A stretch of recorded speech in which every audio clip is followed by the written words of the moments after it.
Agora, uma outra passagem que eu gostaria de ler com vocês é Mateus capítulo 24, verso 36. Mateus capítulo 24, verso 36. Com relação ao dia em que Jesus vai voltar. Ninguém sabe. Olha o que diz aqui. Mas a respeito daquele dia e hora, ninguém sabe. Nem os anjos do céu, nem o Filho, senão o Pai. Ele até diz aqui no verso 42. Portanto, vigiem, pois vocês não sabem em que dia o Senhor de vocês virá. Porém, considerem isso. Se o pai de família soubesse a que hora viria o ladrão, vigiaria e não deixaria que sua casa fosse arrombada. Por isso, estejam vocês também preparados, porque o Filho do Homem virá à hora que vocês menos esperam. Menos esperam. No capítulo 25, verso 13 de Mateus, ele também diz, portanto, vigiem, pois vocês não sabem o dia nem a hora. Lembram daquele momento em que eu falei que Jesus estava subindo aos céus e os homens apareceram e falaram, esse Jesus que dentre vós foi recebido lá em cima do céu, há de vir assim como para o céu o vistes ir? Pois é, um pouco antes de Jesus subir ao céu, os discípulos perguntaram para ele isso, Atos capítulo 1, versículo 6. Então os discípulos estavam reunidos com Jesus e lhe perguntaram, será esse o tempo em que o Senhor irá restaurar o reino a Israel? Jesus respondeu, não cabe a vocês conhecer tempos ou épocas que o Pai fixou por sua própria autoridade. E 1 Tessalonicenses capítulo 5, versículo 1 e 2, Paulo novamente usa a ilustração do ladrão para falar que ninguém sabe quando será a vinda de Jesus. 1 Tessalonicenses 5, 1 e 2. Irmãos, no que se refere aos tempos e a épocas, não há necessidade que eu lhes escreva, porque vocês sabem perfeitamente que o dia do Senhor vem como ladrão à noite. O dia do Senhor vem como ladrão à noite. Tá certo? Eu achei a passagem do abrir e fechar de olhos. Está aqui, porque o Senhor... Aqui, olha, 1 Tessalonicenses capítulo 4, versículos 15, diz assim, olha. Eu vou ler para vocês aqui, ó. E pela palavra de Deus, ainda lhes declarando o seguinte, nós os vivos que ficarmos... Não é, desculpe pessoal, eu pensei que era o texto que eu queria... Que Paulo fala o seguinte, será como um abrir e fechar de olhos, ao soar da última trombeta, os mortos em Cristo ressuscitarão. Depois vocês podem procurar essa passagem da Bíblia Sagrada aí. Bom, então nós não sabemos quando Jesus voltará, ele virá nas nuvens com poder e grande glória, será um grande evento, mas como é que nós devemos reagir em relação àquele dia? Será que nós vamos ficar realmente às cegas? Se vocês quiserem, depois deixem nos comentários, assim como vocês pediram esse tema da segunda vinda de Jesus, eu vou explicar para vocês sobre os sinais que indicam a brevidade da volta de Jesus, tá bom? Sobre a brevidade da volta de Cristo. Como é que nós sabemos que Jesus está perto de voltar? Mas eu quero ler um texto para vocês aqui, que está em Lucas, capítulo 21.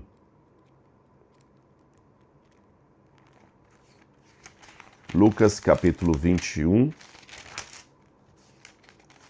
versículo 25 em diante. Haverá pessoas que desmaiarão de terror e pela expectativa das coisas que sobrevirão ao mundo, pois os poderes do céu serão abalados. Então verão o Filho do Homem vindo nas nuvens com poder e grande glória. Ora, quando essas coisas começarem a acontecer, levantem a cabeça e fiquem com ela erguida, porque a redenção de vocês se aproxima. Então nós devemos ficar de cabeça erguida, crendo que Jesus em breve voltará. Eu sei que está demorando. E isso angustia muito. Eu achei um dia no sebo esse livro, 12 Grandes Sinais da Volta de Jesus. Só pelo modo como o português está escrito aqui, você vê que é um livro antigo, é um livro publicado no Brasil nos anos 1930 e era vendido de porta em porta esse livro. As pessoas que venderam esse livro certamente morreram. Se tiver alguém vivo aí, tem mais de 100 anos, não é? 1930, para ser um jovem aí dos seus 20 anos vendendo esse livro ou lendo, a pessoa tinha que estar centenária hoje para estar viva. E mesmo aqueles que ainda estiverem vivos, já perderam pai, mãe, tio, professor, amigo, são poucos. E Jesus ainda não voltou. Eu estou há anos esperando a volta dele com uma grande ansiedade no meu coração e ele ainda não veio. Quando Jesus vai voltar? Será que é uma ilusão? Eu vou ler para vocês a carta de 2 Pedro, capítulo 3, versículos 1 em diante, que diz assim: Amados, esta é agora a segunda carta que eu escrevo a vocês. Em ambas eu procuro, com lembranças, despertar a mente esclarecida de vocês, para que se lembrem das palavras que anteriormente foram ditas pelos santos profetas e também se lembrem do mandamento do Senhor e Salvador que os apóstolos de vocês lhes ensinaram. Antes de tudo, saibam que nos últimos dias virão escarnecedores com suas zombarias, andando segundo as suas próprias paixões e perguntando: onde está a promessa da sua vinda? Porque desde que os nossos pais dormiram, todas as coisas permanecem como desde o princípio da criação. Acabei de falar. A maioria das pessoas que compraram esse livro morreram, dormiram. Esse é um eufemismo bíblico para a morte, o sono. Dormiram. E tudo continua do mesmo jeito. Sai governo, entra governo, sai político, entra político. As igrejas passam por altos e baixos, crises. E Jesus não voltou. Acontece que de propósito esquecem que os céus que desde muito tempo existem e a terra que surgiu da água e através da água pela palavra de Deus, com base nesta palavra, também o mundo daquele tempo foi destruído, afogado em água. E pela mesma palavra, os céus e a terra que agora existem têm sido guardados para o fogo, estando reservados para o dia do juízo, da destruição dos ímpios. Mas uma coisa, amados, que vocês não devem esquecer, que para o Senhor, um dia é como 1000 anos, e 1000 anos como um dia.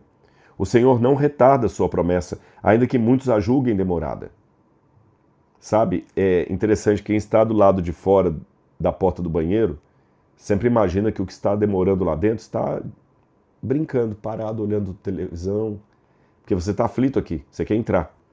Quando você está, às vezes, num médico e o médico está demorando lá, você está achando que ele está demorando de propósito, às vezes ele está atendendo um caso de urgência. Às vezes, o carro que vem buscar você está demorando por causa do trânsito. A gente julga que ele que está demorando, não, mas há circunstâncias que você não conhece que estão permitindo o aparente atraso, a aparente demora. O motorista saiu para me buscar, mas como eu não sei o que aconteceu no caminho, na estrada, às vezes teve um engarrafamento por causa de um acidente, e eu estou sem contato com o motorista, eu fico olhando para o relógio e falo assim, poxa, por que ele está atrasado? Não é que ele está atrasado, as circunstâncias não permitiram que ele já estivesse aqui. Então confie no Senhor. E Pedro continua dizendo, porém o dia do Senhor virá como ladrão. Lembra? Jesus falou isso, Paulo repetiu, Pedro também. Naquele dia os céus passarão com grande estrondo e os elementos se desfarão pelo fogo. Também a terra e as obras que nela existem desaparecerão. Isso me lembra o texto que nós lemos de 1 Tessalonicenses capítulo 4, versículo 15 e 16, que Paulo fala, né? Novamente aqui, pela palavra de Deus, declaramos o seguinte, nós os vivos, os que ficarmos até a vinda de Jesus, de modo nenhum precederemos aqueles que morrem. E Pedro continua dizendo, uma vez que tudo será assim desfeito, vocês devem ser pessoas que vivem de maneira santa e piedosa, esperando e apressando a vinda do dia de Deus. Por causa desse dia, os céus incendiados serão desfeitos, os elementos se derreterão, por isso que ele vem com as nuvens. E nós, porém, segundo a sua promessa, esperamos novos céus e nova terra, nos quais habita a justiça. Eu estou esperando um novo céu e nova terra. Eu não sei quando Jesus voltará. Tenho uma hipótese, um palpite humano, que pode ser nos próximos anos, pelas coisas que estão acontecendo no mundo. E se você quiser um estudo sobre os sinais da história que indicam a brevidade da volta de Jesus, pede aqui nos comentários que a gente vai atender. Mas por algumas coisas que estão acontecendo, eu tenho cá no meu coração a ideia que os próximos anos podem ser anos assim que a nossa geração talvez veja Jesus voltando nas nuvens com poder e grande glória. Porém, e se eu estiver equivocado como os que compraram a primeira edição desse livro? E se demorar mais uns 50, 80 anos para Jesus voltar e eu nem estiver aqui vivo? Não importa, eu ressuscitarei. E será maravilhoso ver o nosso Salvador vindo nas nuvens com poder e grande glória.